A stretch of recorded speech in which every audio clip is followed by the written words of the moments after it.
ಒಂದು ಕಾಲದ ಮಾತು. ಎರಡು ನೆರೆಹಳ್ಳಿಗಳ ಮುಖ್ಯಸ್ಥರು ಪರಸ್ಪರ ಮಾತನಾಡುತ್ತಿದ್ರು. ರಾಮ ರಾಮ ಭೈರವ ಸಿಂಗ್, ಇಂದು ಏನೋ ಆಕಸ್ಮಿಕವಾಗಿ ನಿನ್ನ ಮನೆ ಬಾಗಿಲಿಗೆ ಬಂದೆ. ಚಂದನಪುರದ ಬೀದಿಗಳಲ್ಲಿ ನಿನ್ನ ಬುದ್ಧಿಯ ಬಗ್ಗೆ ಬಹಳ ಮಾತುಗಳು ಕೇಳಿಬರುತ್ತಿವೆ. ಇಲ್ಲಿ ಇರುವ ಮುಖ್ಯಸ್ಥನು ಶರೀಫನಾಗಿದ್ದು ಮಾತ್ರವಲ್ಲ, ಗಾಳಿಯ ದಿಕ್ಕನ್ನೇ ಗುರುತಿಸುವಷ್ಟು ಚತುರನಂತೆ ಅಂತಾರೆ. ಆದರೆ ನನಗೆ ಈ ಎಲ್ಲವೂ ಊರವರ ಖಾಲಿ ಮನುಷ್ಯರಂತೆ ಕಾಣುತ್ತಿದೆ. ನಿಜವಾಗಿಯೂ ನೀನು ಇಷ್ಟು ಬುದ್ಧಿವಂತನೆಂದು ಭಾವಿಸುತ್ತಿದ್ದರೆ ನನ್ನ ಒಂದು ಸವಾಲನ್ನು ಸ್ವೀಕರಿಸು. ರಾಮ ರಾಮ ಬಲದೇವ ಠಾಕೂರ್ಜಿ, ಸೂರಜಪುರದ ಸರಪಂಚರು ನಮ್ಮ ಮನೆಗೆ ಬಂದಿದ್ದಾರೆ ಎಂದರೆ ಸ್ವಾಗತ ಮಾಡುವುದು ನಮ್ಮ ಕರ್ತವ್ಯ. ನಾವು ನಮ್ಮ ಬುದ್ಧಿಯ ಬಗ್ಗೆ ಯಾವತ್ತೂ ಹೆಮ್ಮೆಪಟ್ಟು ಹೇಳಿಕೊಂಡಿಲ್ಲ. ಆದರೆ ಸವಾಲು ಬಂದರೆ ಹಿಂದೆ ಸರಿಯುವವರೂ ಅಲ್ಲ. ಈ ಮನೆಗಿನ ಮಾನ ಗೌರವ ನಮ್ಮ ಜೀವಕ್ಕಿಂತಲೂ ಮೌಲ್ಯವಾದುದು. ಹೇಳಿ ಬಲದೇವಜಿ, ಯಾವ ಸವಾಲನ್ನು ನೀವು ನಮ್ಮ ಬಾಗಿಲಿಗೆ ತಂದಿದ್ದೀರಿ? ನಾವು ಕೇಳಲು ಸಿದ್ಧ. ಕೇಳು ಭೈರವ ಸಿಂಗ್, ನೀನು ನನ್ನ 3 ಪ್ರಶ್ನೆಗಳಿಗೆ ಉತ್ತರ ಕೊಟ್ಟರೆ ನಾನು ಸಾರ್ವಜನಿಕವಾಗಿ ಒಪ್ಪಿಕೊಳ್ಳುತ್ತೇನೆ. ನೀನು ನನಗಿಂತ ಹೆಚ್ಚು ಬುದ್ಧಿವಂತ ಮತ್ತು ಅತ್ಯುತ್ತಮ ಮುಖ್ಯಸ್ಥನೆಂದು. ಆದರೆ ನೆನ್ಪಿಟ್ಕೋ, ನೀನು ಸೋತರೆ ಎಲ್ಲರ ಮುಂದೆ ಮೊಣಕಾಲು ಮಡಚಿ ನನಗೆ ಗುರು ಎಂದು ಒಪ್ಪಿಕೊಳ್ಳಬೇಕು. ಒಪ್ಪುತ್ತೀಯಾ? ಹೌದು ಬಲದೇವ ಸಿಂಗ್, ಕೇಳಿ, ನಾವು ನಿಮ್ಮ ಎಲ್ಲ ಪ್ರಶ್ನೆಗಳಿಗೂ ಉತ್ತರ ಕೊಡುತ್ತೇವೆ. ನಮ್ಮ ಬುದ್ಧಿಯ ಮೇಲೂ ನಮ್ಮ ಪೂರ್ವಜರ ಸಂಸ್ಕಾರಗಳ ಮೇಲೂ ನಮಗೆ ಸಂಪೂರ್ಣ ನಂಬಿಕೆ ಇದೆ. ನಿಮ್ಮ ಮನಸ್ಸಿನಲ್ಲಿ ಯಾವ ಪ್ರಶ್ನೆಗಳಿದ್ದರೂ ಕೇಳಿ, ನಾವು ಅದಕ್ಕೆ ಉತ್ತರ ಕೊಟ್ಟು ನಿಮಗೆ ಆಶ್ಚರ್ಯ ಉಂಟು ಮಾಡುತ್ತೇವೆ. ಚಂದನಪುರದ ಮುಖ್ಯಸ್ಥ ಸವಾಲಿನ ಮುಂದೆ ತಲೆ ತಗ್ಗಿಸುವುದಿಲ್ಲ. ಒಮ್ಮೆ ಚೆನ್ನಾಗಿ ಯೋಚಿಸಿ ಭೈರವ್ ಸಿಂಗ್, ಇದು ಮಕ್ಕಳ ಆಟ ಅಲ್ಲ. ನೀವು ಉತ್ತರ ಕೊಡಲಾಗದಿದ್ದರೆ ನಿಮ್ಮ ಸೋಲನ್ನು ಒಪ್ಪಿಕೊಳ್ಳಬೇಕು. ಸರಿ, ಪ್ರಶ್ನೆ ಕೇಳಿ. ನಿಮ್ಮ ಎಲ್ಲಾ ಷರತ್ತುಗಳನ್ನು ನಾವು ಒಪ್ಪುತ್ತೇವೆ. ನಮಗೆ ಸೋಲಿನ ಭಯವಿಲ್ಲ, ಜಯದ ನಂಬಿಕೆ ಇದೆ.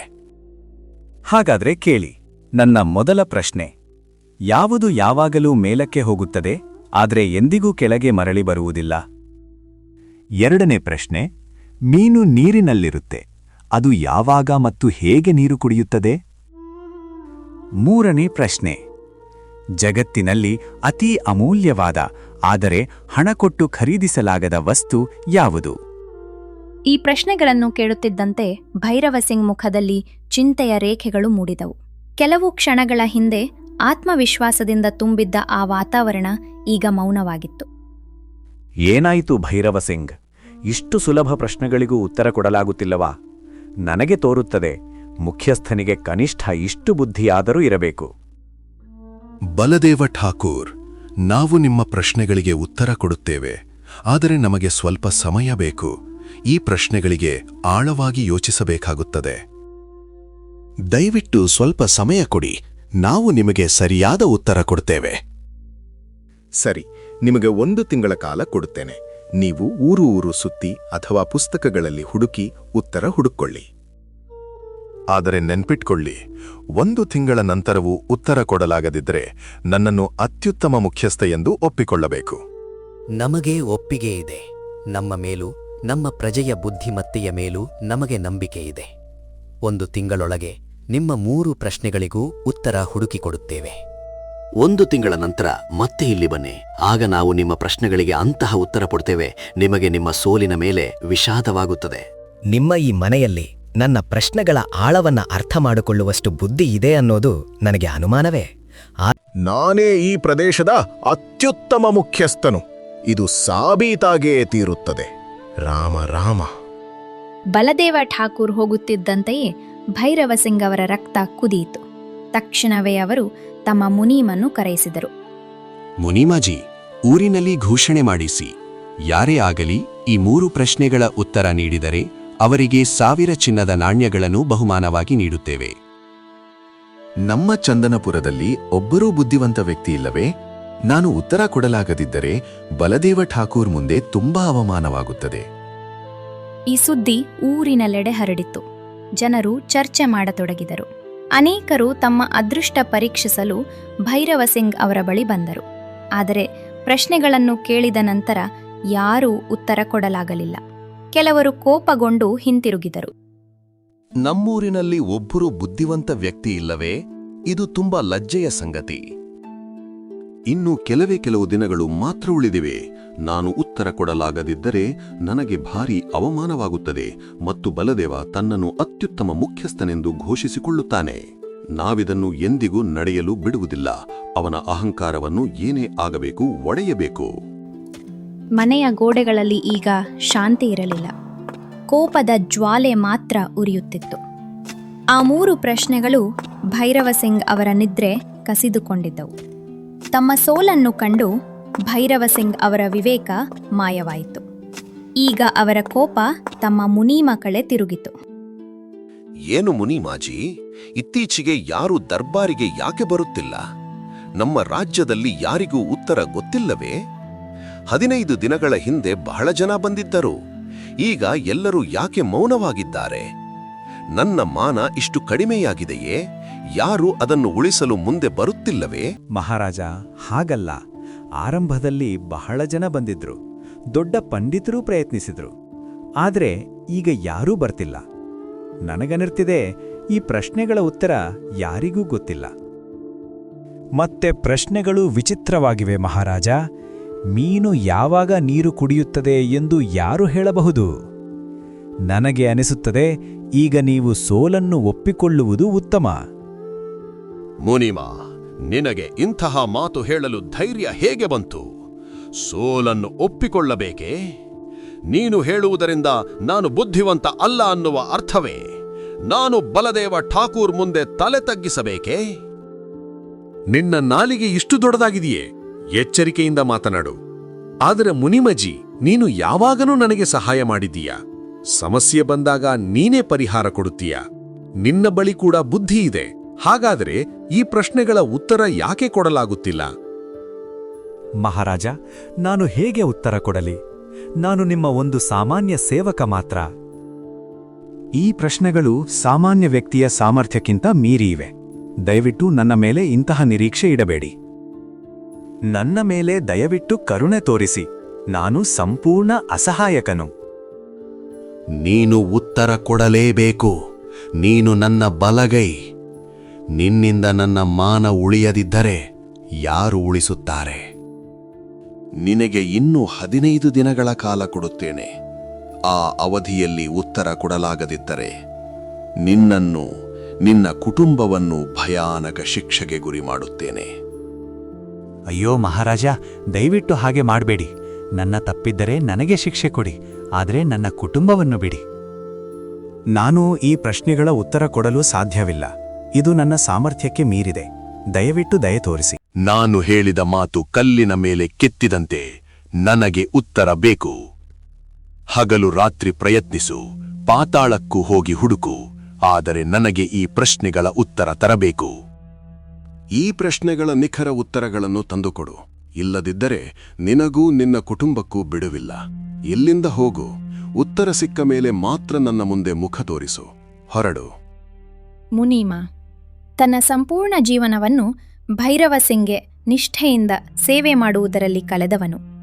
ಇಂದು ಅದೇ ನಿಷ್ಠೆ ಅವನ ಕುತ್ತಿಗೆಗೆ ಕತ್ತಿಯಾಗಿತ್ತು. ಮುಖ್ಯಸ್ಥನ ಕೋಪ ಮತ್ತು ಬಲದೇವ ಠಾಕೂರ್ನ ಪ್ರಶ್ನೆಗಳು ಮುನೀಮ ಮನಸ್ಸನ್ನು ಕದಲಿಸಿಬಿಟ್ಟಿಟ್ಟವು. ಏನಾಯಿತು? ನೀವು ಇಷ್ಟು ಕಳವಳಗೊಂಡಿರುವುದು ಏಕೆ? ಮತ್ತೆ ಮುಖ್ಯಸ್ಥರು ಯಾವ ಸಂಕಷ್ಟವನ್ನು ತಂದಿದ್ದಾರೆ? ನೀವು ಇಷ್ಟು ವರ್ಷಗಳಿಂದ ಅವರಿಗೆ ಸೇವೆ ಮಾಡುತ್ತಿದ್ದೀರಿ. ಆದರೆ ಇಂದು ನಿಮ್ಮ ಮುಖದಲ್ಲಿ ಈ ಭಯ ಏಕೆ? ದಯವಿಟ್ಟು ನಿಜವನ್ನು ಹೇಳಿ. ನಮ್ಮ ಕುಟುಂಬಕ್ಕೆ ಯಾವ ದೊಡ್ಡ ಅಪಾಯ ಎದುರಾಗಿದೆನಾ? ಈ ನಿಷ್ಠೆಗೆ ಈಗ ಬೆಲೆ ಇಲ್ಲ. ಮುಖ್ಯಸ್ಥ ಭೈರವ ಸಿಂಗ್ ತನ್ನ ಮಾನ ಉಳಿಸಿಕೊಳ್ಳಲು ನಮ್ಮ ಕುಟುಂಬವನ್ನೇ ಅಪಾಯಕ್ಕೆ ತಳ್ಳಿದ್ದಾರೆ. ಅವರು ತಿಳಿದಿದ್ದಾರೆ, ಅವರಿಗೆ ಆ ಪ್ರಶ್ನೆಗಳ ಉತ್ತರ ಸಿಗುವುದಿಲ್ಲ. ಆದ್ದರಿಂದ ಇಚ್ಛಾಪೂರ್ವಕವಾಗಿ ನಮ್ಮಿಂದ ಉತ್ತರ ಕೇಳುತ್ತಿದ್ದಾರೆ. ಅವರು ಸ್ಪಷ್ಟವಾಗಿ ಹೇಳಿದ್ದಾರೆ, ಉತ್ತರ ಕೊಡಲಾಗದಿದ್ದರೆ ನಮ್ಮನ್ನು, ನಮ್ಮ ಕುಟುಂಬವನ್ನು ಭಯಾನಕ ಶಿಕ್ಷೆಗೆ ಗುರಿ ಮಾಡುತ್ತಾರೆ. ಇದು ಅನ್ಯಾಯ. ತಮ್ಮ ಗೌರವಕ್ಕಾಗಿ ಅವರು ನಮ್ಮ ಕುಟುಂಬವನ್ನೇ ತ್ಯಾಗ ಮಾಡುತ್ತಿದ್ದಾರೆ. ನಾವು ನಮ್ಮ ಪ್ರಾಣ ಉಳಿಸಿಕೊಳ್ಳಬೇಕು. ಬೇಕಾದರೆ ಈ ಊರನ್ನೇ ಬಿಟ್ಟು ಹೋಗೋಣ. ನಿನಗೆ ತಿಳಿಯಲ್ಲ ಸಾವಿತ್ರಿ. ಮುಖ್ಯಸ್ಥರು ಏನಾದರೂ ಮಾಡಬಹುದು. ನಾನವರನ್ನ ಚೆನ್ನಾಗಿ ತಿಳಿದಿದ್ದೇನೆ. ಅವರು ನಮಗೆ ಮರಣದಂಡನೆಯೂ ನೀಡಬಹುದು. ನನಗೆ 15 ದಿನಗಳಲ್ಲಿ ಉತ್ತರ ಕೊಡದಿದ್ರೆ ನಮ್ಮ ಅಂತ್ಯ ಖಚಿತ. ನನ್ನ ತಲೆ ಕೆಲಸ ಮಾಡ್ತಿಲ್ಲ. ಈಗ ನಾವು ಏನ್ ಮಾಡ್ಬೇಕು? ನಾವು ಯಾರಿಗೂ ಕೆಡುಕು ಮಾಡಿಲ್ಲ. ಹಾಗಿದ್ದರೂ ನಮ್ಮ ಮೇಲೆ ಈ ಸಂಕಷ್ಟ ಯಾಕೆ? ಯಾವುದಾದ್ರೂ ದಾರಿ ಇದೆಯಾ? ದೇವರ ಹೆಸರಿನಲ್ಲಿ ಏನಾದ್ರೂ ಮಾಡಿ, ಇಲ್ಲದಿದ್ದರೆ ನಾವು ನಾಶವಾಗುತ್ತೇವೆ. ಇನ್ನು ನಮ್ಮ ಕೈಯಲ್ಲಿ ಏನೂ ಇಲ್ಲ. ನಾನು ಈ ಪ್ರಶ್ನೆಗಳ ಉತ್ತರ ಕೊಡಲು ಸಾಧ್ಯವಿಲ್ಲ. ಸಾವಿತ್ರಿ, ನೀನು ಒಂದು ಕೆಲಸ ಮಾಡು. ನಮ್ಮ ಮಗ ಮೋಹನ್ನನ್ನು ಇಲ್ಲಿಂದ ಹಿಂದೆ ಕಳುಹಿಸು. ನಮ್ಮದ್ದು ಏನು, ನಮ್ಮ ವಯಸ್ಸು ಆಗಿದೆ. ಆದರೆ ಅವನು ಇನ್ನೂ ಯುವಕ. ಅವನ ಜೀವನ ಮುಂದೆ ಇದೆ. ಅವನು ಇಲ್ಲಿ ಇದ್ದರೆ ಮುಖ್ಯಸ್ಥರು ಅವನಿಗೂ ಶಿಕ್ಷೆ ಕೊಡುತ್ತಾರೆ. ನಾವು ಶಿಕ್ಷೆ ಅನುಭವಿಸೋಣ, ಆದ್ರೆ ನಮ್ಮ ಮಗ ಉಳಿಯಬೇಕು. ಇವತ್ತು ರಾತ್ರಿ ಅವನನ್ನ ದೂರ ಕಳುಹಿಸೋಣ. ಮೋಹನ್, ಇಲ್ಲಿ ಬಾ. ಅಪ್ಪ, ನೀವು ಇಷ್ಟು ಬುದ್ಧಿವಂತರಾಗಿದ್ದೀರಾ. ಹಳ್ಳಿಗಾಗಿ ಅನೇಕ ದೊಡ್ಡ ನಿರ್ಧಾರಗಳನ್ನು ತೆಗೆದುಕೊಂಡಿದ್ದೀರಾ. ಹಾಗಿದ್ದರೆ ಈಗ ಹೇಗೆ ಸೋಲನ್ನು ಒಪ್ಪಿಕೊಳ್ಳುತ್ತೀರಿ? ನಾನು ನಿಮ್ಮನ್ನು ಬಿಟ್ಟು ಹೋಗುವುದಿಲ್ಲ. ಮುಖ್ಯಸ್ಥರು ಏನೇ ಶಿಕ್ಷೆ ನೀಡಲಿ, ನಾನು ನಿಮ್ಮ ಜತೆಯಲ್ಲೇ ಇರುತ್ತೇನೆ. ಒಬ್ಬ ಮಗ ತನ್ನ ತಂದೆ ತಾಯಿಯನ್ನು ಸಂಕಷ್ಟದಲ್ಲಿ ಬಿಟ್ಟು ಹೋಗುವುದಿಲ್ಲ. ಇಲ್ಲ ಮಗನೇ, ನಮ್ಮ ಮಾತು ಕೇಳು. ನೀನು ಇಲ್ಲಿಂದ ಹಿಂದೆ ದೂರ ಹೋಗ್ಬೇಕು. ನಿನ್ನ ಗುರುತನ್ನು ಯಾರಿಗೂ ಹೇಳಬೇಡ. ಇಲ್ಲವಾದರೆ ಮುಖ್ಯಸ್ಥನ ಜನರು ನಿನ್ನನ್ನು ಹುಡುಕ್ತಾರೆ. ನಮ್ಮ ಬಗ್ಗೆ ಚಿಂತಿಸಬೇಡ. ನಮ್ಮ ಭಾಗ್ಯದಲ್ಲಿ ಏನಿದೆಯೋ ಅದು ಆಗ್ತದೆ. ನೀನು ಬದುಕಬೇಕು. ನಮ್ಮ ವಂಶದ ಹೆಸರನ್ನು ಉಳಿಸಬೇಕು. ನಾನು ನಿಮ್ಮನ್ನು ಬಿಟ್ಟು ಹೇಗೆ ಹೋಗಬಹುದು? ನೀವು ನನ್ನ ತಾಯಿ ತಂದೆ. ಏನೇ ಆಗಲಿ, ನಾನು ಇಲ್ಲಿಂದ ಹೋಗುವುದಿಲ್ಲ. ಇಲ್ಲಿ ಇರುತ್ತೇನೆ ಮತ್ತು ಆ ಪ್ರಶ್ನೆಗಳ ಉತ್ತರ ಹುಡುಕುತ್ತೇನೆ. ನನಗೆ ನಂಬಿಕೆ ಇದೆ, ಸತ್ಯವೇ ಜಯಿಸುತ್ತದೆ. ಬಹುಶಃ ವಿಧಿ ನಿನ್ನನ್ನು ಇಲ್ಲಿಯಿಂದೇ ದೂರ ಕಳುಹಿಸಲು ಬಯಸುತ್ತಿದೆ. ಹೊರಗೆ ಹೋಗಿ ಉತ್ತರ ಸಿಕ್ಕರೆ ತಕ್ಷಣ ಹಿಂದಿರುಗು. ಆದರೆ ಉತ್ತರ ಸಿಗದಿದ್ದರೆ ಮತ್ತೆ ಇಲ್ಲಿ ತಿರುಗಿ ನೋಡಬೇಡ. ಯಾರಿಗೂ ನಮ್ಮ ಬಗ್ಗೆ ಸತ್ಯ ಹೇಳಬೇಡ. ಭಾರವಾದ ಮನಸ್ಸಿನಿಂದ ಮೋಹನ್ ಚಂದನಪುರವನ್ನು ಬಿಟ್ಟು ಅನ್ಯ ದಾರಿಗೆ ಹೊರಟನು. ಮಧ್ಯಾಹ್ನದ ಬಿಸಿಲು ಅವನ ದೇಹವನ್ನು ಸುಡುತ್ತಿತ್ತು ಮತ್ತು ರಸ್ತೆಯ ಸುತ್ತಮುತ್ತಲಿನ ಮೌನ ಅವನ ಮನಸ್ಸಿನ ಆತಂಕವನ್ನು ಇನ್ನಷ್ಟು ಹೆಚ್ಚಿಸುತ್ತಿತ್ತು. ಅಪ್ಪ ಹೇಳಿದ್ದು ಸರಿ. ಬಹುಶಃ ಹೊರಗಿನ ಜಗತ್ತಿನಲ್ಲಿ ಈ ಪ್ರಶ್ನೆಗಳ ಉತ್ತರ ಸಿಗಬಹುದು. ಆದರೆ ದಾಹದಿಂದ ನನ್ನ ಗಂಟಲು ಒಣಗಿಬಿಟ್ಟಿದೆ. ಚಂದನಪುರದಿಂದ ಇಲ್ಲಿಗೆ ಬಂದ ಪ್ರಯಾಣ ತುಂಬಾ ಕಷ್ಟಕರವಾಗಿತ್ತು. ನನಗೆ ಎಲ್ಲಿಂದಾದರೂ ಸ್ವಲ್ಪ ಕುಡಿಯಲು ನೀರು ಕೇಳಬೇಕು. ಇಲ್ಲದಿದ್ದರೆ ಮುಂದೆ ಹೋಗಲು ಸಾಧ್ಯವಾಗುವುದಿಲ್ಲ. ಮುಂದೆ ಒಂದು ಮನೆ ಕಾಣುತ್ತಿದೆ. ಅಲ್ಲಿ ಯಾರಾದರೂ ಸಹಾಯ ಮಾಡಬಹುದು. ಸಹಾಯ ಕೇಳಿದರಾಯಿತು. ಮೋಹನ್ ಒಂದು ಹಳೆಯ ಆದರೆ ಸ್ವಚ್ಛವಾದ ಮನೆಯ ಮುಂದೆ ನಿಂತು ಬಾಗಿಲ ಬಳಿ ಕೂಗಿ ಕೇಳಿದನು. ಓಹ್, ಯಾರಾದರೂ ಇದ್ದೀರಾ ಮನೆಯಲ್ಲಿ? ಕ್ಷಮಿಸಿ, ನಾನು ದೂರದಿಂದ ನಡೆದುಕೊಂಡು ಬಂದ ಒಬ್ಬ ಪ್ರಯಾಣಿಕನು. ನನಗೊಂದು ಗ್ಲಾಸ್ ನೀರು ಕೊಡ್ತೀರಾ? ದಯವಿಟ್ಟು, ದಾಹದಿಂದ ತುಂಬಾ ಕಷ್ಟವಾಗುತ್ತಿದೆ. ಅವನ ಮಾತು ಕೇಳಿ ಮನೆಯೊಳಗಿಂದ ಬುದ್ಧಿವಂತಿಕೆಯ ಕಣ್ಣುಗಳಿರುವ ಯುವತಿ ರಾಧಾ ಹೊರಗೆ ಬಂದಳು. ಹೌದು, ಹೇಳಿ, ಯಾರನ್ನು ಹುಡುಕುತ್ತಿದ್ದೀರಾ? ನೀವು ತುಂಬಾ ಸುಸ್ತಾಗಿದ್ದೀರಿ. ಇಲ್ಲಿ ಈ ಮರದ ನೆರಳಲ್ಲಿ ಕುಳಿತುಕೊಳ್ಳಿ. ನಾನು ಒಳಗಿಂದ ತಣ್ಣೀರು ತಂದು ಕೊಡುತ್ತೇನೆ. ಪ್ರಯಾಣಿಗನಿಗೆ ನೀರು ಕೊಡುವುದು ನಮ್ಮ ಧರ್ಮ. ಸ್ವಲ್ಪ ಕಾಯಿರಿ. ಒಂದು ನಿಮಿಷ. ನೀರು ಕುಡಿಯುವ ಮೊದಲು ನಾನೊಂದು ಪ್ರಶ್ನೆ ಕೇಳಬೇಕಿದ. ನಿಮ್ಮ ಮದುವೆ ಆಗಿದೆಯಾ? ನಿಮ್ಮ ಮನೆಯಲ್ಲೇನಾದರೂ ಹಿರಿಯರಿದ್ದಾರಾ ಅಥವಾ ತಾಯಿ ಇದ್ದಾರಾ? ದಯವಿಟ್ಟು ನಿಜ ಹೇಳಿ. ಆಗ ಮಾತ್ರ ನಾನು ನಿಮ್ಮಿಂದ ನೀರು ಸ್ವೀಕರಿಸುತ್ತೇನೆ. ಇಲ್ಲ, ನನ್ನ ಮದುವೆ ಆಗಿಲ್ಲ. ನನ್ನ ತಾಯಿ ಈಗಿಲ್ಲ. ನನ್ನ ತಂದೆ ಹೊಲಕ್ ಹೋಗಿದ್ದಾರೆ.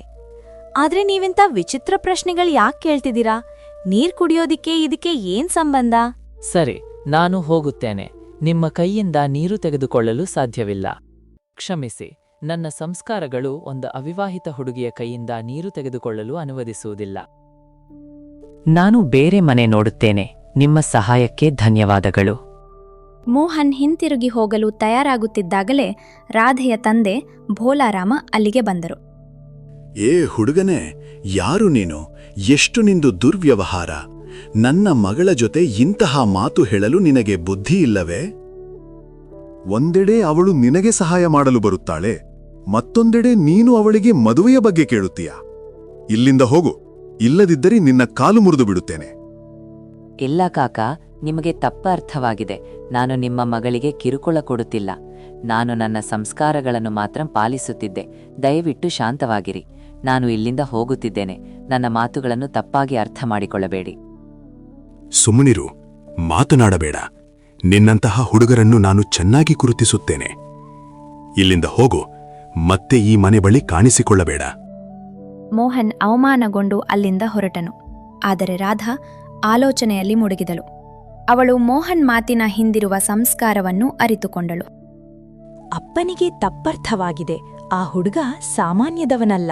ಅವನು ಬಹಳ ಸಂಸ್ಕಾರಯುತ ಮತ್ತು ಒಳ್ಳೆಯ ವ್ಯಕ್ತಿ. ಅವನು ಏಕೆ ಇಂತಹ ಪ್ರಶ್ನೆ ಕೇಳಿದನೆಂಬುದು ಈಗ ನನಗೆ ಅರ್ಥವಾಗಿದೆ. ಅವನು ಅವಿವಾಹಿತ ಹುಡುಗಿಯ ಕೈಯಿಂದ ನೀರು ಕೂಡ ತೆಗೆದುಕೊಳ್ಳುವುದಿಲ್ಲ. ಅದೇ ಅವನ ಸಂಸ್ಕಾರ. ಆದ್ರಿಂದಲೇ ಅವನು ಮನೆಯಲ್ಲೇನಾದ್ರೂ ಹಿರಿಯರ ಬಗ್ಗೆ ಕೇಳಿದ. ಅಪ್ಪ, ನೀವವನೊಂದಿಗೆ ತಪ್ಪಾಗಿ ವರ್ತಿಸಿದ್ದೀರಿ. ಅವನು ನನ್ನನ್ನು ಕಿರುಕುಳ ಕೊಡ್ಲಿಲ್ಲ. ಅವನು ಕೇವಲ ನೀರು ಕೇಳಿದ್ದ. ಅವನು ಒಳ್ಳೆಯ ಕುಟುಂಬದ ಸಂಸ್ಕಾರಯುಕ್ತ ಹುಡುಗ. ಏನು ಹೇಳ್ತಿದ್ದೀಯ ರಾಧಾ? ಹಾಗಾದರೆ ನಾನು ದೊಡ್ಡ ತಪ್ಪು ಮಾಡಿದ್ದೇನೆ. ಕೋಪದಲ್ಲಿ ನಾನು ಆ ಒಳ್ಳೆಯ ಹುಡುಗನಿಗೆ ಎಷ್ಟು ಕೆಟ್ಟ ಮಾತುಗಳನ್ನು ಹೇಳಿದ್ದೇನೆ. ಅವನಿಗೆ ಎಷ್ಟು ನೋವಾಗಿರ್ಬೋದು. ಈಗ ನಾನವನ್ನ ಎಲ್ಲಿ ಅಂತ ಹುಡುಕಲಿ? ಅವನು ಈಗಾಗಲೇ ಬಹಳ ದೂರ ಹೋಗಿರ್ಬೋದು. ಮತ್ತೆ ಯಾವಾಗ್ಲಾದ್ರೂ ಅವನನ್ನ ಭೇಟಿಯಾದ್ರೆ ಖಂಡಿತವಾಗಿಯೂ ಕ್ಷಮೆ ಕೇಳ್ತೇನೆ. ತಪ್ಪು ನನ್ನದೇ. ಭೋಲಾರಾಮನಿಗೆ ತನ್ನ ತಪ್ಪಿನ ಬಗ್ಗೆ ತುಂಬಾ ಪಶ್ಚಾತ್ತಾಪವಾಯಿತು. ಅವನು ಒಬ್ಬ ಸ್ವಾಭಿಮಾನಿ ಯುವಕನನ್ನು ಅವಮಾನಿಸಿದ್ದೇನೆ ಎಂದು ಅರಿತುಕೊಂಡನು. ಅವನು ಪಶ್ಚಾತ್ತಾಪದಲ್ಲಿ ಸುಡುತ್ತಾ ಆ ಹುಡುಗನಿಗೆ ಹೇಗೆ ಕ್ಷಮೆ ಕೇಳುವುದು ಎಂದು ಯೋಚಿಸುತ್ತಿದ್ದನು. ರಾಧಾ ಮಗಳೇ, ಅವನು ಖಂಡಿತವಾಗಿಯೂ ಮಾರುಕಟ್ಟೆ ಕಡೆಗೆ ಹೋಗಿರಬಹುದು ಎಂದು ನನಗೆ ಅನಿಸುತ್ತಿದೆ. ನಾನು ಈಗ ಮಾರುಕಟ್ಟೆಗೆ ಹೋಗ್ಬೇಕಿದೆ. ಮನೆಯ ಕೆಲವು ಅಗತ್ಯ ವಸ್ತುಗಳನ್ನು ತರಬೇಕು.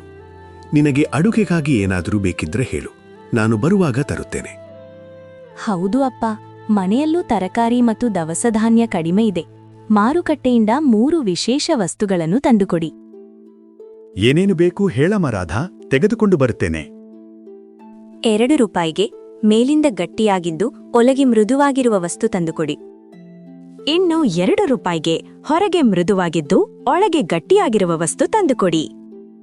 1 ರೂಪಾಯಿಗೆ ಬಿಳಿಯಾಗಿದ್ದು ಸಿಹಿಯಾಗಿರುವ ಆದ್ರೆ ಹಣ್ಣಲ್ಲದ ವಸ್ತು ತಂದುಕೊಡಿ.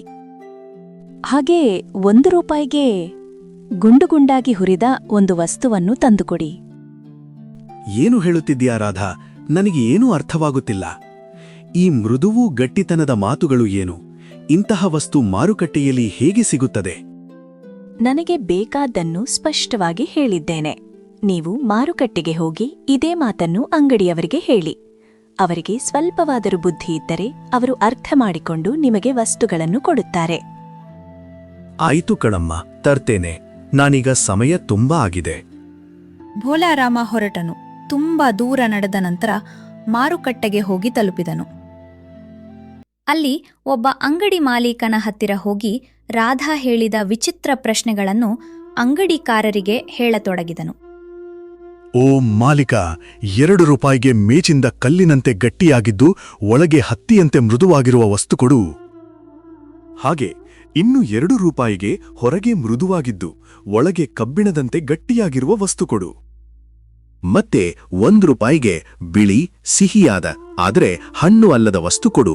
ಮತ್ತು 1 ರೂಪಾಯಿಗೆ ಗುಂಡಾದ ಹುರಿದ ವಸ್ತು ಕೊಡು. ಏನು ಹೇಳ್ತಿರಯ್ಯ? ಇದು ಮಾರುಕಟ್ಟೆ ಜಾದೂಗಾರರ ಆಟ ಅಲ್ಲ. ನಿಮಗೇನ್ ಬೇಕು ಸರಿಯಾಗಿ ಹೇಳಿ. ನೀವು ಕುಡಿದು ಬಂದಿದ್ದೀರಾ? ನನ್ನ ಸಮಯ ವ್ಯರ್ಥ ಮಾಡಬೇಡಿ. ಹೋಗಿ ಇಲ್ಲಿಂದ. ಕೋಪಗೊಳ್ಳಬೇಡಿ. ನನ್ನ ಮಗಳು ರಾಧಾ ಇದನ್ನೇ ತರಲು ಹೇಳಿದ್ದಾಳೆ. ಅವಳಿಗೆ ಅದೇ ತರಹ ಇರಬೇಕು. ನೀವು ಕೊಡಿ, ನಾನು ಹಣ ಕೊಡುತ್ತೇನೆ. ಆದರೆ ಅಂಗಡಿಕಾರರು ಅವನನ್ನು ಹುಚ್ಚನಂತೆ ನೋಡಿ ನಗುತ್ತಾ ಹೊರಗೆ ಓಡಿಸಿದರು. ಅಷ್ಟರಲ್ಲಿ ಮಾರುಕಟ್ಟೆಯ ಒಂದು ಮೂಲೆಯಲ್ಲಿ ಭೋಲಾರಾಮನಿಗೆ ಮೋಹನ್ ಕಾಣಿಸಿಕೊಂಡನು. ಮೋಹನ್ ಅನ್ನು ನೋಡುತ್ತಿದ್ದಂತೆ ಭೋಲಾರಾಮನ ಮುಖದಲ್ಲಿ ಸಂತೋಷ ಮೂಡಿತು. ಅವನು ಓಡಿ ಹೋಗಿ ಅವನ ಕೈ ಹಿಡಿದನು. ಅಯ್ಯೋ ಮಗನೇ, ನೀನಿಲ್ಲಿ ಸಿಕ್ಕಿದ್ದು ತುಂಬಾ ಒಳ್ಳೇದು. ನನ್ನಿಂದ ದೊಡ್ಡ ತಪ್ಪಾಗಿದೆ. ಕೋಪದಲ್ಲಿ ನಾನು ನಿನ್ನನ್ನು ತಪ್ಪಾಗಿ ಅರ್ಥ ಮಾಡ್ಕೊಂಡೆ. ನನ್ನ ಮಗಳು ಎಲ್ಲವನ್ನೂ ಹೇಳಿದ ಮೇಲೆ ನನಗೆ ಗೊತ್ತಾಯಿತು ನೀನು ಎಷ್ಟು ಸಂಸ್ಕಾರಯುತವನು. ದಯವಿಟ್ಟು ನನ್ನನ್ನು ಕ್ಷಮಿಸು ಮಗನೇ. ಇಲ್ಲ ಕಾಕ, ನೀವು ಕ್ಷಮೆ ಕೇಳಬೇಡಿ. ಯಾವ ತಂದೆಯಾದರೂ ನಿಮ್ಮ ಸ್ಥಾನದಲ್ಲಿ ಇದ್ದರೆ ಇದೇ ರೀತಿಯಾಗಿ ಅರ್ಥ ಮಾಡಿಕೊಳ್ಳುತ್ತಿದ್ದರು. ನನ್ನ ಮಾತಿನ ಶೈಲಿ ಸ್ವಲ್ಪ ವಿಚಿತ್ರವಾಗಿತ್ತು. ಅದರಿಂದ ನಿಮಗೆ ತಪ್ಪಾಗಿ ಅನಿಸಿರಬಹುದು.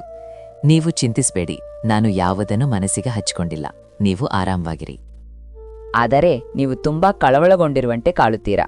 ಏನಾದರೂ ಸಮಸ್ಯೆ ಇದೆಯಾ? ಹೌದು ಮಗನೇ, ನನ್ನ ಮಗಳು ಮಾರುಕಟ್ಟೆಯಿಂದ ವಿಚಿತ್ರ ವಸ್ತುಗಳನ್ನು ತರಲು ಹೇಳಿದ್ದಾಳೆ. ನಾನು ಅನೇಕ ಅಂಗಡಿಗಳಿಗೆ ಹೋದೆ, ಆದರೆ ಯಾರಿಗೂ ಅರ್ಥವಾಗಲಿಲ್ಲ. ಎಲ್ಲರೂ ನನ್ನನ್ನು ಹುಚ್ಚನೆಂದು ನೋಡುತ್ತಿದ್ದಾರೆ. ನನಗೇನೂ ಸಿಕ್ಕಿಲ್ಲ. ಅವಳು ಯಾವ ರೀತಿಯ ಪ್ರಶ್ನೆಗಳನ್ನು ಕೇಳಿದ್ದಾಳೋ ನನಗೆ ಏನೂ ಅರ್ಥವಾಗುತ್ತಿಲ್ಲ. ಒಂದು ವಸ್ತುವೂ ಸಿಕ್ಕಿಲ್ಲ. ಅವಳು ಯಾವ ರೀತಿಯ ಸವಾಲುಗಳನ್ನು ಕೇಳಿದ್ದಾಳೋ ಗೊತ್ತಿಲ್ಲ. ನನಗೆ ಏನೂ ಅರ್ಥವಾಗುತ್ತಿಲ್ಲ. ಕಾಕ, ನೀವು ಎಲ್ಲವನ್ನೂ ವಿವರವಾಗಿ ಹೇಳಿ. ನಾನು ನಿಮ್ಮ ಸಮಸ್ಯೆಯನ್ನು ಬಗೆಹರಿಸಲು ಪ್ರಯತ್ನಿಸುತ್ತೇನೆ. ಬೋಲಾರಾಮ ಆ ಸವಾಲುಗಳನ್ನು ಹೇಳುತ್ತಾನೆ.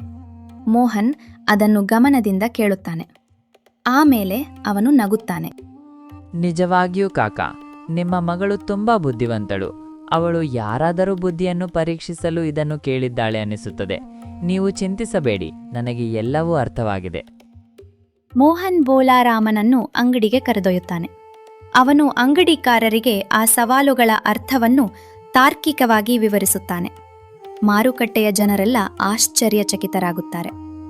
ಅಣ್ಣ, 2 ರೂಪಾಯಿಗೆ ಒಂದು ತೆಂಗಿನಕಾಯಿ ಕೊಡಿ.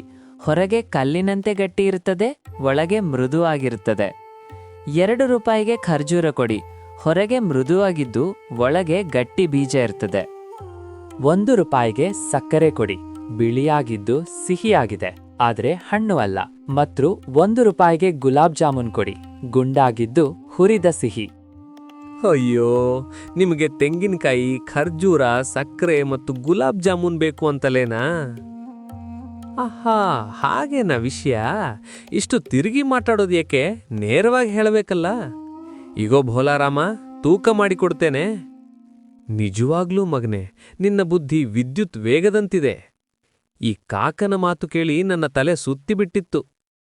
ಸತ್ಯ ಹೇಳಬೇಕು ಮಗನೇ, ನೀನು ತುಂಬಾ ಬುದ್ಧಿವಂತ ಮತ್ತು ಸಮರ್ಥ ಹುಡುಗ.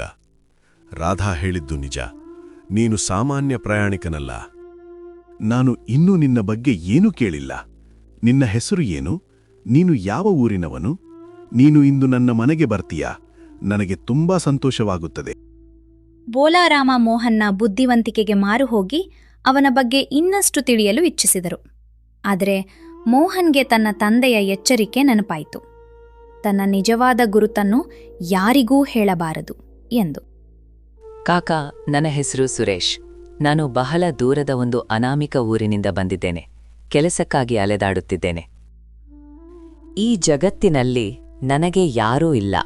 ನಾನು ಅನಾಥನು. ನನಗೆ ಇರಲೂ ಕೂಡ ಯಾವ ಸ್ಥಳವಿಲ್ಲ. ಕೇವಲ ಅದೃಷ್ಟದ ಮೇಲೆ ಬದುಕುತ್ತಿದ್ದೇನೆ. ಏನಾದರೂ ಸಣ್ಣ ಕೆಲಸ ಸಿಕ್ಕರೆ ಬದುಕನ್ನು ಸಾಗಿಸಬಹುದು ಎಂದು ಆಶಿಸುತ್ತಿದ್ದೇನೆ. ಇಷ್ಟು ಸಂಜೆ ಆಗಿದೆ ಮಗನೇ, ನೀನು ಈಗ ಎಲ್ಲಿಗೆ ಹೋಗುತ್ತೀಯಾ? ಸೂರ್ಯ ಅಸ್ತಮಿಸಲು ಬಂದಿದೆ. ನಿನಗೆ ಯಾವುದೇ ಆಶ್ರಯವೂ ಇಲ್ಲ. ಹೀಗಾಗಿ ಒಂದು ಕೆಲಸ ಮಾಡು. ಇವತ್ತು ರಾತ್ರಿ ನನ್ನ ಮನೆಗೆ ಬಾ. ನಾನು ಸಾಧ್ಯವಾದಷ್ಟು ನಿನಗೆ ಸಹಾಯ ಮಾಡ್ತೇನೆ. ಒಂದು ಮನೆ ಮತ್ತು 2 ಹೊತ್ತು ಊಟ ಸಿಗುತ್ತದೆ. ನನ್ ಜೊತೆ ಬಾ. ಜಾಸ್ತಿ ಯೋಚಿಸ್ಬೇಡ. ಅಯ್ಯೋ ಇಲ್ಲ ಕಾಕ, ನನ್ಗಾಗಿ ನೀವಿಷ್ಟು ತೊಂದರೆ ತೆಗೆದುಕೊಳ್ಬೇಡಿ. ನಾನು ಹೇಗಾದರೂ ಎಲ್ಲಾದರೂ ರಾತ್ರಿ ಕಳೆಯುತ್ತೇನೆ. ನೀವು ಕ್ಷಮೆ ಕೇಳಿ ನನ್ನ ಕೈ ಹಿಡಿದಿದ್ದು ಸಾಕು. ಅದೇ ನನಗೆ ದೊಡ್ಡ ವಿಷಯ. ನಾನು ಯಾವುದಾದರೂ ಗುಡಿಸಲು ಅಥವಾ ಹಳೆಯ ದೇವಾಲಯದ ಮೆಟ್ಟಿಲಿನಲ್ಲಿ ರಾತ್ರಿ ಕಳೆಯುತ್ತೇನೆ. ನೀವು ಮನೆಗೆ ಹೋಗಿ ಕಾಕ, ನಿಮ್ಮ ಮಗಳು ಕಾಯುತ್ತಿರಬಹುದು. ಆದರೆ ಭೋಲಾರಾಮನ ಬಹಳ ಒತ್ತಾಯಕ್ಕೆ ಮೋಹನ್ ಅವರ ಮನೆಗೆ ಹೋಗುತ್ತಾನೆ. ರಾಧಾ ಮೋಹನ್ನು ನೋಡಿ ತುಂಬ ಸಂತೋಷಪಡ್ತಾಳೆ. ಮಾರುಕಟ್ಟೆಯ ಎಲ್ಲಾ ಘಟನೆ ತಿಳಿದಾಗ ಅವಳ ಗೌರವ ಇನ್ನಷ್ಟು ಹೆಚ್ಚುತ್ತದೆ.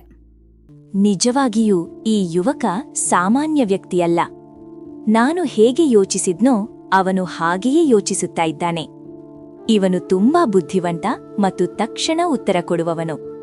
ನಾನು ನನ್ನ ತಂದೆಯನ್ನ ಉದ್ದೇಶಪೂರ್ವಕವಾಗಿ ಸವಾಲುಗಳಲ್ಲಿ ಸಿಲುಕಿಸಿದ್ದೆ. ಯಾರಾದರೂ ಅದನ್ನ ಬಗೆಹರಿಸಬಲ್ಲರಾ ಎಂದು ನೋಡಲು. ಈ ಸುರೇಶ್ ನನ್ನ ಪ್ರತಿಯೊಂದು ಸವಾಲಿಗೂ ಸರಿಯಾದ ಉತ್ತರ ನೀಡಿ ನನ್ನ ಮನಸ್ಸನ್ನು ಗೆದ್ದಿದ್ದಾನೆ. ಮಗಳೇ ರಾಧಾ, ನಾನು ಮಾರುಕಟ್ಟೆಯಲ್ಲಿ ಸುರೇಶನ್ನು ಕಂಡ ನಂತರದಿಂದ ನನ್ನ ಮನಸ್ಸಿನಲ್ಲಿ ಒಂದು ವಿಚಾರ ಬರುತ್ತಿದೆ. ಸುರೇಶ್ ತುಂಬಾ ಒಳ್ಳೆಯ ಮತ್ತು ಬುದ್ಧಿವಂತ ಹುಡುಗ, ನಿನ್ನಂತೆಯೇ. ಅವನು ಅನಾಥ, ಜೀವನದಲ್ಲಿ ತುಂಬಾ ಕಷ್ಟ ಅನುಭವಿಸುತ್ತಿದ್ದಾನೆ. ನನಗೆ ಅನಿಸ್ತದೆ, ನಿನಗಾಗಿ ಅವನಿಗಿಂತ ಉತ್ತಮ ಜೀವನ ಸಂಗಾತಿ ಯಾರೂ ಇರಲಾರರು.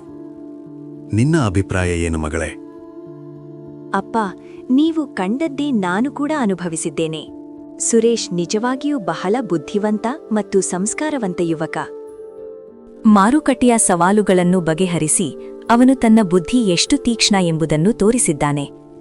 ನನ್ನ ಕನಸು ಕೂಡ ಅದೇ. ನನ್ನ ಜೀವನ ಸಂಗಾತಿ ಬುದ್ಧಿವಂತನಾಗಿರಬೇಕು.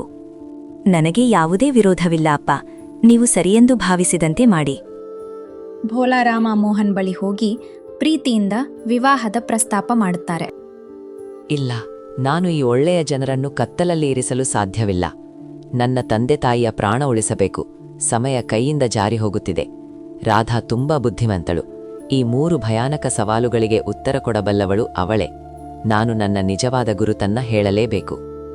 ತನ್ನ ಸಂಕಷ್ಟದಲ್ಲಿರುವ ತಂದೆ ತಾಯಿಯ ನೆನಪು ಬಂದಾಗ ಮೋಹನ್ಗೆ ಈ ಸತ್ಯವನ್ನು ಮರೆಮಾಡುವುದು ಪಾಪವೆಂದು ಅನಿಸುತ್ತದೆ.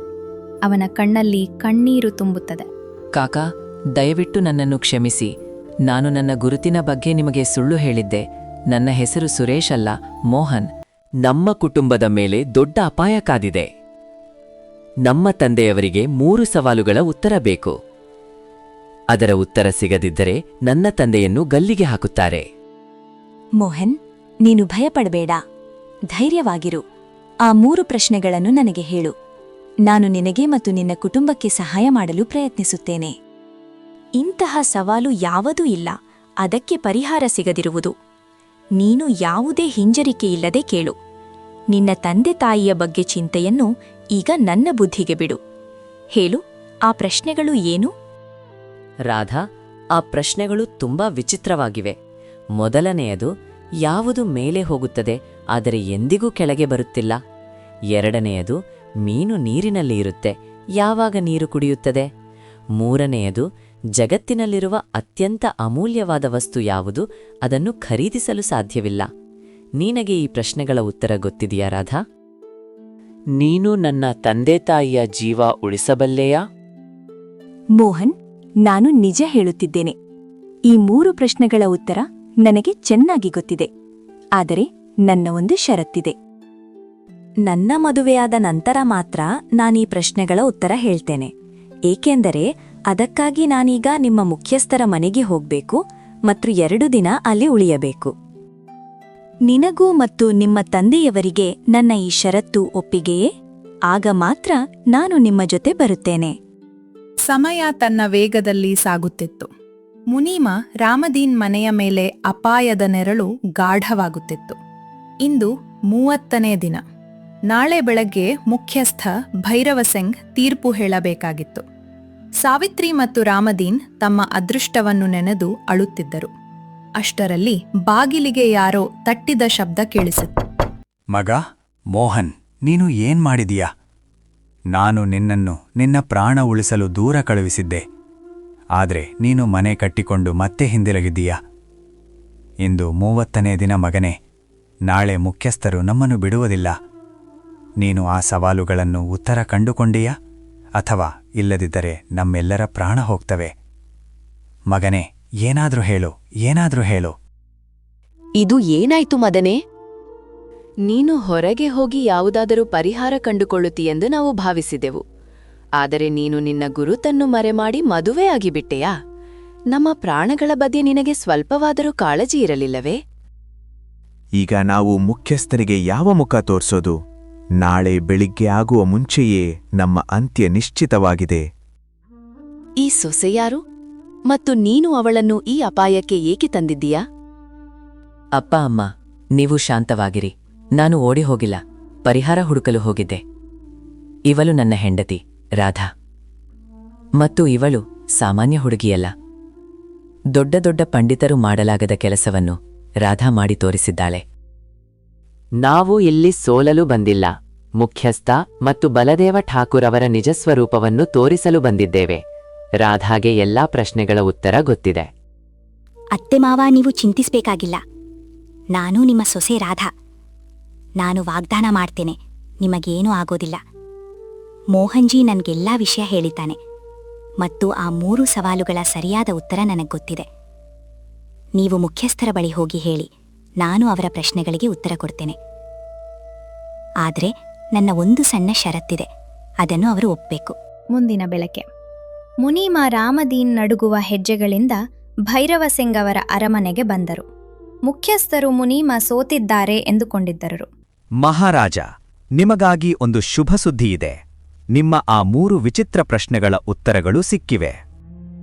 ಇನ್ನು ನೀವು ಬಲದೇವ ಠಾಕೂರ್ ಮುಂದೆ ನಾಚಿಕೆ ಪಡುವ ಅಗತ್ಯವಿಲ್ಲ.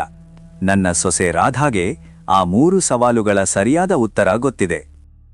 ಅವಳು ನಾಳೆ ಪಂಚಾಯಿತಿಯಲ್ಲಿ ಎಲ್ಲರ ಮುಂದೆ ಆ ಸವಾಲುಗಳನ್ನು ಹಾಗೆ ಬಗೆಹರಿಸುತ್ತಾಳೆ. ಜಗತ್ತು ನೋಡುತ್ತಾ ಇರುತ್ತದೆ.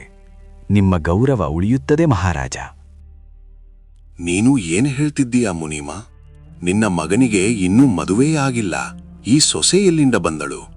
ನೀನು ನಿಜ ಹೇಳ್ತಿದ್ದೀಯಾ ಅಥವಾ ನಿನ್ನ ಪ್ರಾಣ ಉಳಿಸಲು ಹೊಸ ಕಥೆ ಹೇಳ್ತಿದ್ದೀಯಾ? ಒಬ್ಬ ಸಾಮಾನ್ಯ ಹುಡುಗಿ ಆ ಸವಾಲುಗಳನ್ನ ಬಗೆಹರಿಸುತ್ತಾಳೆ ಎಂಬುದನ್ನ ನಾನು ನಂಬಲಾಗುತ್ತಿಲ್ಲ. ಅವುಗಳನ್ನ ದೊಡ್ಡ ದೊಡ್ಡ ಪಂಡಿತರೂ ಬಗೆಹರಿಸಲಿಲ್ಲ.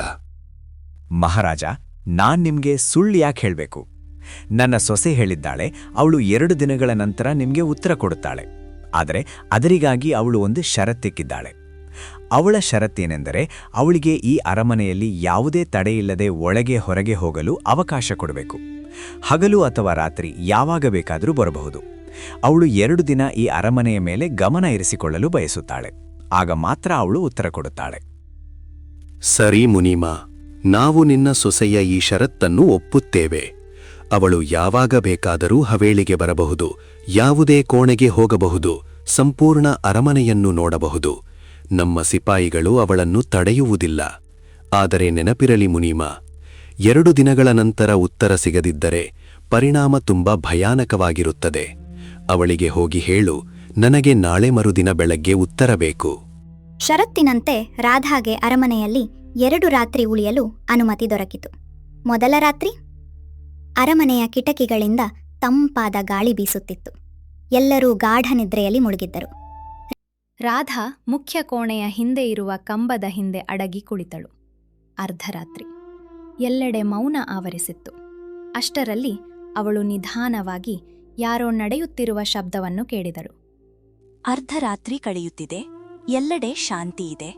ಆದರೆ ಅದು ಏನು? ಅರಮನೆಯ ಅತ್ಯಂತ ನಂಬಿಗಸ್ಥ ಸೇವಕ ಸುರೇಶ್ ಇಷ್ಟು ಜಾಗರೂಕತೆಯಿಂದ ಎಲ್ಲಿಗೆ ಹೋಗುತ್ತಿದ್ದಾನೆ?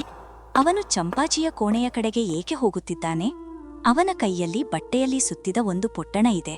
ಅದು ಏನು? ಸುರೇಶ್ ಕೋಣೆಯೊಳಗೆ ಹೋಗಿ ಒಳಗಿನಿಂದ ಬೀಗ ಹಾಕಿಕೊಂಡನು. ಇಲ್ಲಿ ಖಂಡಿತವಾಗಿಯೂ ಏನೋ ಇದೆ. ಇದು ಠಾಕೂರ್ ಸಾಹೇಬರ ಗಮನಕ್ಕೆ ಬಂದಿಲ್ಲ.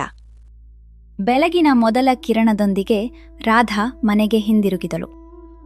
ಮೋಹನ್, ನಿನ್ನೆ ರಾತ್ರಿ ನಾನು ಅರಮನೆಯಲ್ಲಿ ನೋಡಿದ್ದು ತುಂಬಾ ವಿಚಿತ್ರ ಮತ್ತು ಅನುಮಾನಾಸ್ಪದವಾಗಿದೆ. ಅವರ ನಂಬಿಗಸ್ತ ಸೇವಕ ಸುರೇಶ್ ಅರ್ಧರಾತ್ರಿ ಗುಟ್ಟಾಗಿ ಮುಖ್ಯಸ್ಥರ ಹೆಂಡತಿಯ ಕೋಣೆಗೆ ಹೋದನು. ಅವನು ಬಹಳ ಹೊತ್ತು ಅಲ್ಲೇ ಇದ್ದನು. ನನಗೆ ಸಂಪೂರ್ಣ ಅನುಮಾನ ಇದೆ. ಮೀನು ನೀರು ಯಾವಾಗ ಕುಡಿಯುತ್ತದೆ ಎಂಬ ಪ್ರಶ್ನೆಗೆ ಮತ್ತು ಈ ಸೇವಕನಿಗೆ ಗಾಢ ಸಂಬಂಧವಿದೆ. ನಾನು ಇಂದು ರಾತ್ರಿ ಮತ್ತೆ ಅಲ್ಲಿ ಹೋಗ್ಬೇಕು. ರಾಧಾ, ನೀನು ಹೇಳುತ್ತಿರುವುದು ತುಂಬಾ ಅಪಾಯಕಾರಿ. ಠಾಕೂರ್ ಭೈರವ ಸಿಂಗ್ ಅವರಿಗೆ ಸ್ವಲ್ಪವೂ ಗೊತ್ತಾದ್ರೆ ನಾವು ಅವರ ಹೆಂಡತಿಯ ಮೇಲೆ ಗಮನ ಇಡುತ್ತಿದ್ದೇವೆ ಎಂದು. ಅವರು ಅದನ್ನು ಅವಮಾನವೆಂದು ಭಾವಿಸಿ ನಮ್ಮನ್ನು ಜೀವಂತ ಬಿಡುವುದಿಲ್ಲ. ಆದರೆ ನಮ್ಮ ಬಳಿ ಇನ್ನೊಂದು ಮಾರ್ಗವೂ ಇಲ್ಲ. ಇನ್ನೊಂದು ಮಾರ್ಗವೇ ಇಲ್ಲ. ಇಂದು ಕೊನೆಯ ರಾತ್ರಿ. ನಾಳೆ ಬೆಳಗ್ಗೆ ಠಾಕೂರ್ ಸಾಹೇಬರಿಗೆ ಉತ್ತರ ಬೇಕು. ನೀನು ನಿಜವನ್ನು ಪತ್ತೆ ಹಚ್ಚಬಲ್ಲೆಯಾ?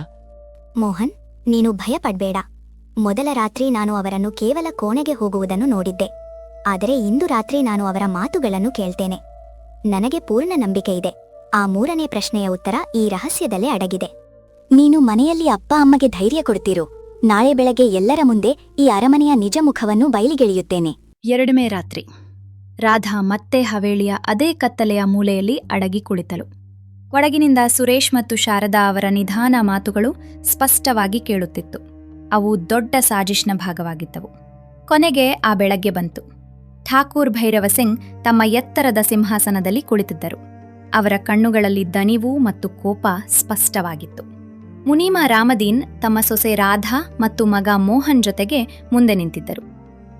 ನೋಡು ರಾಧಾ, ನೀನು ಮಾತು ಕೊಟ್ಟಂತೆ ನಾನು ನಿನ್ನ ಮಾವನಿಗೆ ಸಮಯ ಕೊಟ್ಟೆ. ನಿನ್ನ ಎಲ್ಲಾ ಷರತ್ತುಗಳನ್ನೂ ಒಪ್ಪಿಕೊಂಡೆ. ಈಗ ಸಮಯ ಬಂದಿದೆ. 2 ದಿನಗಳು ಮುಗಿದಿವೆ.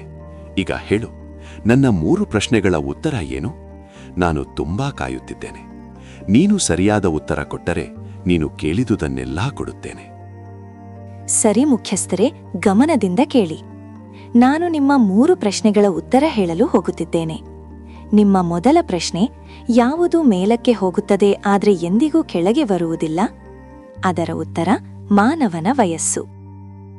ವಯಸ್ಸು ಎನ್ನುವುದು ಯಾವಾಗಲೂ ಹೆಚ್ಚುತ್ತಲೇ ಇರುತ್ತದೆ, ಅದು ಎಂದಿಗೂ ಕಡಿಮೆಯಾಗುವುದಿಲ್ಲ. ನಾನು ಸರಿಯಾಗಿ ಹೇಳಿದ್ದೇನಾ ಮುಖ್ಯಸ್ಥರೇ? ಇದು ಮೊದಲ ಪ್ರಶ್ನೆಗೆ ಸರಿಯಾದ ಉತ್ತರವೇ? ನೀನು ಸಂಪೂರ್ಣ ಸತ್ಯ ಹೇಳಿದ್ದೀಯೆ. ಈ ಉತ್ತರ ನನ್ನ ಮನಸ್ಸಿಗೂ ಬಂದಿರಲಿಲ್ಲ. ನಿಜವಾಗಿಯೂ ರಾಧಾ, ನೀನು ತುಂಬಾ ಬುದ್ಧಿವಂತಳಾಗಿ ಹೊರಬಂದಿದ್ದೀಯೆ. ಆದರೆ ನಿಜವಾದ ಆಟ ಇನ್ನು ಉಳಿದ 2 ಪ್ರಶ್ನೆಗಳಲ್ಲಿದೆ. ಸರಿ, ಈಗ ನನ್ನ ಮುಂದಿನ ಪ್ರಶ್ನೆಗೆ ಉತ್ತರ ಹೇಳು. ಜಗತ್ತಿನಲ್ಲಿರುವ ಅತ್ಯಂತ ಅಮೂಲ್ಯವಾದ ವಸ್ತು ಯಾವುದು? ಅದನ್ನು ಯಾವ ಶ್ರೀಮಂತ ವ್ಯಕ್ತಿಯೂ ಕೂಡ ಖರೀದಿಸಲು ಸಾಧ್ಯವಿಲ್ಲ. ಹೇಳು, ಇದರ ಉತ್ತರ ಏನು? ನಿಮ್ಮ 2ನೇ ಪ್ರಶ್ನೆಗೆ ಉತ್ತರ ಸಮಯ. ಸಮಯವೇ ಜಗತ್ತಿನಲ್ಲಿರುವ ಅತ್ಯಂತ ಅಮೂಲ್ಯವಾದ ವಸ್ತು. ಆದರೆ ಯಾವುದೇ ಶ್ರೀಮಂತನು ಕಳೆದ ಸಮಯವನ್ನು ಮತ್ತೆ ಖರೀದಿಸಲು ಸಾಧ್ಯವಿಲ್ಲ. 2 ಪ್ರಶ್ನೆಗಳ ಸರಿಯಾದ ಉತ್ತರ ಕೇಳಿ ಮುಖ್ಯಸ್ಥರ ಮುಖದ ಬಣ್ಣವೇ ಬದಲಾಗಿತ್ತು. ಈಗ ಎಲ್ಲರಿಗೂ ಭಯ ಹುಟ್ಟಿಸಿದ ಕೊನೆಯ ಪ್ರಶ್ನೆಯ ಸಮಯ ಬಂತು. ಸಂಪೂರ್ಣ ಅರಮನೆಯಲ್ಲಿ ಮೌನ ಆವರಿಸಿತ್ತು. ಎಲ್ಲರ ಕಣ್ಣುಗಳು ರಾಧಾಳ ಕಡೆಗೆ ನೋಡುತ್ತಿದ್ದವು. ರಾಧಾ, 2 ಪ್ರಶ್ನೆಗಳ ಉತ್ತರ ಕೊಟ್ಟಿದ್ಯಾ, ಆದ್ರೆ ನಿಜವಾದ ಸವಾಲು ಇನ್ನೂ ಬಾಕಿ ಇದೆ ಎಂಬುದನ್ನು ಮರೆಯಬೇಡ. ನನ್ನ 3ನೇ ಪ್ರಶ್ನೆ, ಮೀನು ನೀರಿನಲ್ಲಿ ಇದ್ದೇ ನೀರನ್ನು ಯಾವಾಗ ಮತ್ತು ಯಾವ ಸಮಯದಲ್ಲಿ ಕುಡಿಯುತ್ತದೆ? ನೀನು ಇದರ ಸರಿಯಾದ ಉತ್ತರ ಕೊಟ್ರೆ ಮಾತ್ರ ನಾನು ನೀನು ಮತ್ತು ಈ ಮುನಿಮಾ ಗೆದ್ದಿದ್ದೀರಾ ಎಂದು ಒಪ್ಪುತ್ತೇನೆ. ಇಲ್ಲದಿದ್ರೆ ಮುನಿಮನಿಗೆ ಯಾವ ಶಿಕ್ಷೆ ಸಿಗುತ್ತದೆ ಎಂಬುದು ನಿನಗೆ ಗೊತ್ತಿದೆ. ಹೇಳು, ಉತ್ತರ ಏನು? ಮುಖ್ಯಸ್ಥರೇ, ನಿಮ್ಮ ಈ ಪ್ರಶ್ನೆಯ ಉತ್ತರ ಇದೇ ಅರಮನೆಯೊಳಗೆ ಅಡಗಿದೆ. ನಿಮ್ಮ 3ನೇ ಪ್ರಶ್ನೆಗೆ ನಾನು ಉತ್ತರ ನೀಡುವುದು ನೀವು ನಿಮ್ಮ ನಂಬಿಗಸ್ತ ಸೇವಕ ಸುರೇಶ್ ಮತ್ತು ನಿಮ್ಮ ಪತ್ನಿ ಶಾರದಾಳನ್ನು ಇಲ್ಲಿ ಹಾಜರುಪಡಿಸಿದಾಗ ಮಾತ್ರ. ಯಾಕೆಂದರೆ ಸತ್ಯವು ಮಾತುಗಳಲ್ಲಿಲ್ಲ, ಈ ಅರಮನೆಯ ಒಂದು ರಹಸ್ಯ ಮತ್ತು ನಾಚಿಕೆಗೆ ಕಾರಣವಾಗುವ ಘಟನೆಯಲ್ಲಿ ಅಡಗಿದೆ. ಅವರನ್ನು ತಕ್ಷಣ ಇಲ್ಲಿ ಕರೆಸಿ. ರಾಧಾ, ನೀನು ಏನು ಹೇಳುತ್ತಿದ್ದೀಯಾ? ಸೇವಕ ಸುರೇಶ್ ಮತ್ತು ನನ್ನ ಹೆಂಡತಿಯ ನಡುವೆ ಈ ಪ್ರಶ್ನೆಗೆ ಏನು ಸಂಬಂಧ? ಸುರೇಶ್ 20 ವರ್ಷಗಳಿಂದ ನಮ್ಮ ಸೇವೆಯಲ್ಲಿದ್ದಾನೆ. ಅವನು ಒಂದು ಸಾಮಾನ್ಯ ಸೇವಕ ಮಾತ್ರ. ಅವನನ್ನು ಇಲ್ಲಿ ಕರೆಸುವುದರಿಂದ ಈ ಸವಾಲು ಹೇಗೆ ಬಗೆಹರಿಯುತ್ತದೆ? ನೀನು ಏನು ಸಾಬೀತುಪಡಿಸಲು ಬಯಸುತ್ತಿದ್ದೀಯಾ? ಸ್ಪಷ್ಟವಾಗಿ ಹೇಳು. ನಂತರ ಸುರೇಶ್ ಮತ್ತು ಶಾರದಾಳನ್ನು ದರ್ಬಾರಕ್ಕೆ ಕರೆತರಲಾಯಿತು. ಸುರೇಶ್ ಬೆವರಿನಿಂದ ತೊಯ್ದಿದ್ದನು. ಅವನ ಕಾಲುಗಳು ನಡುಗುತ್ತಿದ್ದವು. ರಾಧಾ ತನ್ನ ತೀಕ್ಷ್ಣ ದೃಷ್ಟಿಯಿಂದ ಅವನನ್ನು ನೋಡಿದಳು ಮತ್ತು ಠಾಕೂರ್ ಭೈರವ ಸಿಂಗ್ ಮುಂದೆ ಆ ಕಠಿಣ ಸತ್ಯವನ್ನು ಬಹಿರಂಗಪಡಿಸಿದಳು. ಸುರೇಶ್, ನೀನ್ಯಾಕೆ ಮೌನವಾಗಿ ನಿಂತಿದ್ದೀಯಾ? ನಿನ್ನ ಬಾಯನ್ನು ತೆರೆದು ಮುಖ್ಯಸ್ಥರಿಗೆ ಹೇಳು. ನೀನು 2 ರಾತ್ರಿ ರಾಧಾಳ ಕೋಣೆಯಲ್ಲಿ ಏನು ಮಾಡುತ್ತಿದ್ದೆ? ನಿಮ್ಮಿಬ್ಬರ ನಡುವಿನ ಸಂಬಂಧ ಏನು ಎಂದು ಹೇಳು. ಮತ್ತು ನೀವಿಬ್ಬರೂ ಸೇರಿ ಈ ಅರಮನೆಯನ್ನು ಹೇಗೆ ಲೂಟಿ ಮಾಡುತ್ತಿದ್ದೀರಿ ಎಂಬುದನ್ನು ಹೇಳು. ರಾಧಾ, ನೀನು ಮಿತಿಮೀರಿ ಹೋಗಬೇಡ. ನನ್ನ ಹೆಂಡತಿ ಮತ್ತು ನನ್ನ ನಂಬಿಗಸ್ತ ಸೇವಕನ ಮೇಲೆ ಇಂತಹ ಹೀನ ಆರೋಪ ಮಾಡಲು ನಿನಗೆ ಧೈರ್ಯ ಹೇಗೆ ಬಂತು? ಈ ಮಾತಿನ ಪರಿಣಾಮ ಏನಾಗುತ್ತದೆ ಎಂಬುದು ನಿನಗೆ ಗೊತ್ತೇ? ನೀನು ನಿನ್ನ ಮಾತನ್ನು ಸಾಬೀತುಪಡಿಸಲಿಲ್ಲ ಎಂದರೆ ನಿನ್ನ ನಾಲಿಗೆಯನ್ನು ಕತ್ತರಿಸಲಾಗುತ್ತದೆ ಮತ್ತು ನಿನ್ನ ಸಂಪೂರ್ಣ ಕುಟುಂಬವನ್ನು ಕೊಲ್ಲಲಾಗುತ್ತದೆ. ಮುಖ್ಯಸ್ಥರೇ, ಇದೇ ನಿಮ್ಮ ಪ್ರಶ್ನೆಯ ನಿಜವಾದ ಉತ್ತರ. ಮೀನು ನೀರಿನಲ್ಲಿದ್ದೇ ಯಾವಾಗ ನೀರು ಕುಡಿಯುತ್ತದೆ ಎಂಬುದು ಯಾರಿಗೂ ತಿಳಿಯುವುದಿಲ್ಲ, ಯಾಕೆಂದರೆ ಅದು ನೀರಿನಲ್ಲೇ ಇರುತ್ತದೆ. ಅದೇ ರೀತಿಯಲ್ಲಿ ನಿಮ್ಮ ಹೆಂಡತಿ ನಿಮ್ಮ ಕಣ್ಣೆದುರಲ್ಲೇ ಈ ಸೇವಕನೊಂದಿಗೆ ಸಂಬಂಧ ಇಟ್ಟುಕೊಂಡಿದ್ದಾಳೆ. ಆದರೂ ನಿಮಗೆ ಅದರ ಬಗ್ಗೆ ಒಂದು ಸುಳಿವು ಕೂಡ ಸಿಕ್ಕಿಲ್ಲ. ನಿಮ್ಮ ಮನೆಯ ರಹಸ್ಯವೇ ನಿಮಗೆ ಕಾಣಿಸಲಿಲ್ಲ ಅಂದರೆ ಮೀನು ನೀರು ಕುಡಿಯುವುದನ್ನು ಯಾರಿಗೆ ಕಾಣಿಸುತ್ತದೆ? ಅರಸರೇ, ದಯವಿಟ್ಟು ನನ್ನನ್ನು ಕ್ಷಮಿಸಿ. ಈ ರಾಧಾ ಎಲ್ಲವನ್ನೂ ಕಂಡಿದ್ದಾಳೆ. ಇದು ಸತ್ಯ. ನನ್ನ ಮತ್ತು ಶಾರದಾ ಅವರ ನಡುವೆ ಸಂಬಂಧ ಇದೆ. ನಾವು ಹಲವು ವರ್ಷಗಳಿಂದ ನಿಮಗೆ ಮೋಸ ಮಾಡುತ್ತಿದ್ದೇವೆ ಮತ್ತು ನಿಮ್ಮ ಖಜಾನೆಯಿಂದ ಆಭರಣಗಳನ್ನು ಕದಿಯುತ್ತಿದ್ದೇವೆ. ದಯವಿಟ್ಟು ನನ್ನ ಜೀವವನ್ನು ಉಳಿಸಿ ಮಹಾರಾಜ. ಸಾಕು ಶಾರದಾ, ಇನ್ನೊಂದು ಪದವೂ ಹೇಳ್ಬೇಡ. ನಾಚಿಕೆ ಆಗ್ತದೆ ನನಗೆ. ಹೊರಗಿನ ಜಗತ್ತಿನಲ್ಲಿ ನನ್ನ ಬುದ್ಧಿಯನ್ನು ಹೊಗಳಿಕೊಂಡ ನಾನು ನನ್ನ ಮನೆಯಲ್ಲೇ ನಡೀತಿದ್ದ ದ್ರೋಹವನ್ನು ನೋಡಲಿಲ್ಲ. ರಾಧಾ ಮಗಳೇ, ನೀನು ಇಂದು ನನ್ನ ಪ್ರಶ್ನೆಗಳಿಗೆ ಉತ್ತರ ಕೊಟ್ಟಷ್ಟೇ ಅಲ್ಲ, ನನ್ನ ಕಣ್ಣಿನ ಮೇಲಿದ್ದ ಪರದೆಯನ್ನು ಕೂಡ ತೆಗೆದು. ಮುನಿಮಾಜಿ, ನೀವು ಮತ್ತು ನಿಮ್ಮ ಕುಟುಂಬ ಈಗಿನಿಂದ ಮುಕ್ತರಾಗಿದ್ದೀರಿ. ಧನ್ಯವಾದಗಳು ಮುಖ್ಯಸ್ಥರೇ. ಇಂದು ನಿಮ್ಮ ಮಹತ್ವವು ತೋರಿಸಿದೆ. ನ್ಯಾಯ ಯಾವಾಗಲೂ ಸತ್ಯದ ಪರವಾಗಿಯೇ ಇರುತ್ತದೆ. ರಾಧಾ ಅವರ ಬುದ್ಧಿವಂತಿಕೆಯಿಂದ ಕೇವಲ ನನ್ನ ತಂದೆ ತಾಯಿಯ ಜೀವ ಮಾತ್ರ ಉಳಿಯಲಿಲ್ಲ, ಈ ಅರಮನೆಯೂ ಆ ಗದ್ದಾರರಿಂದ ಮುಕ್ತವಾಯಿತು.